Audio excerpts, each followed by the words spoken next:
Hi guys, KevLar here. In this video we're going to be having a look at the Kolink Observatory Lite case. I haven't seen it myself yet, so we're going to be unboxing it and doing my first reactions on what I think of the case. Let's get it open. So here it is out the box. They do two versions of this case. They do the one with the glass front panel and they do one with the mesh. So here we've got the glass front panel version. They come with 4 RGB fans, so they've got 3 at the front and they've got the exhaust fan already inbuilt. Assuming they've got a fan hub, we'll check that out when we get into it. It's a reasonably budget case. It's around £55 here in the UK at the moment. Let's take a closer look. Okay, so it's a proper tempered glass side panel. Okay, side panel's off. We've got a little bag of goodies here. Okay, so in here looks like we have got a fan hub with a remote control, some 3M tape on the back so we can stick it in nicely with our screws. Okay, first look, I quite like this PSU shroud. Goes all the way and it's got a bit of a mesh pattern there. Looks quite cool. Looks like we've got some space for SSDs at the front here. Don't like putting SSDs visible in the case, so I doubt I'd be using them anyway.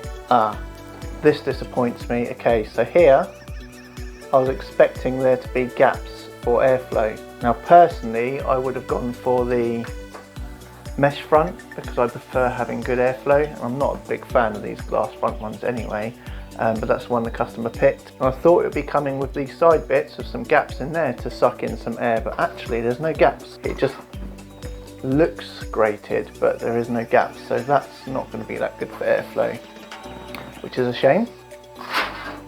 Okay, we've got standard cables here. Let's just see what we've got at the top. Yeah, so we've got 2 standard USBs and 1 USB 3. So obviously we've got a USB and a USB 3 connection there. The fans look quite nice. Nice white fan there. Right, let's see what it's like inside, around the back. Right, panel's slid off. Right, okay, so already looking at it you can see, hopefully you can see that there's not a lot of room here for cable management, but the side panel does have, how do you want to say it, a raised panel, so there is gap there, so it's not flat, so there will be gap for the wires. It's got the hard drive cage there, which looks like we can unscrew it. It's got a nice gap down there for cable management and the gaps to tuck your cables through to the front to plug into your motherboard, which is good. So we've got connections here from the fans to go to the fan hub. We have the magnetic mesh at the top, which is always nice. How's it feel?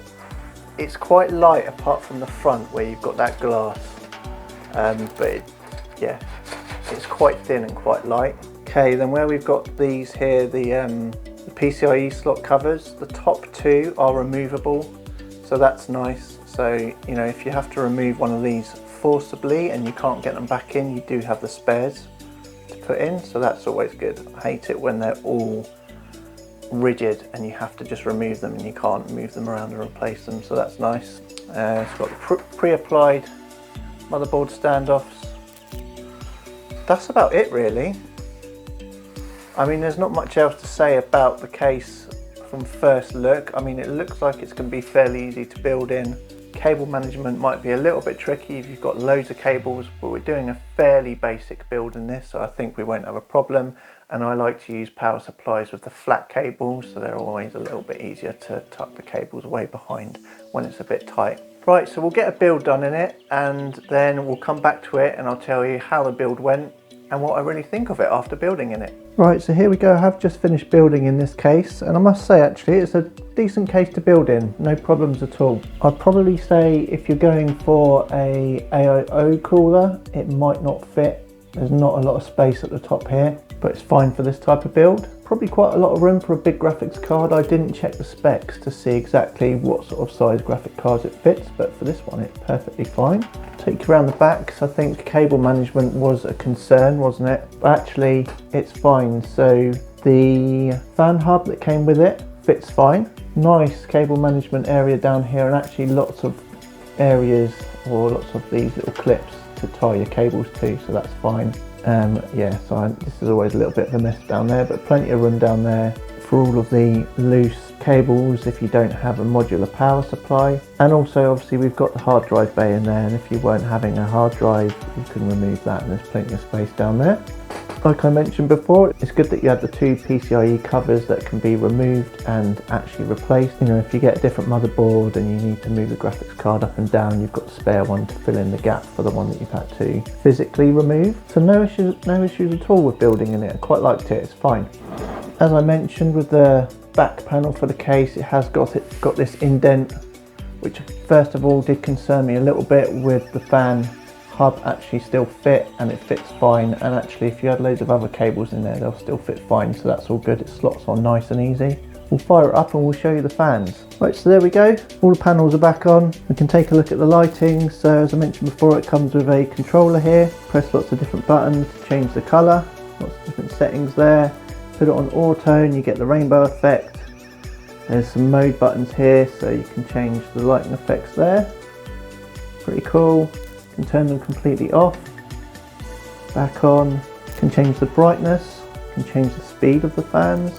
So yeah, that's pretty cool. It's not a bad fan hub. I mean, I think like I said before, the case was like £55, which for the case itself, probably a bit expensive, but I think obviously we're paying because we get a fairly decent fan hub with it and 4 fans, so that's actually pretty good.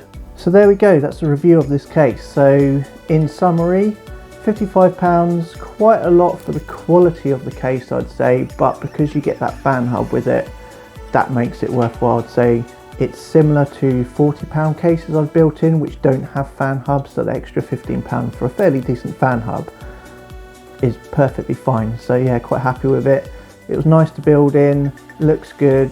A bit worried about the cooling at the front, not having any airflow coming in, but it shouldn't be too much of a problem. So I hope you found that useful. Please do give us a like and subscribe if you've not already done so, and I'll catch you in the next video. Cheers.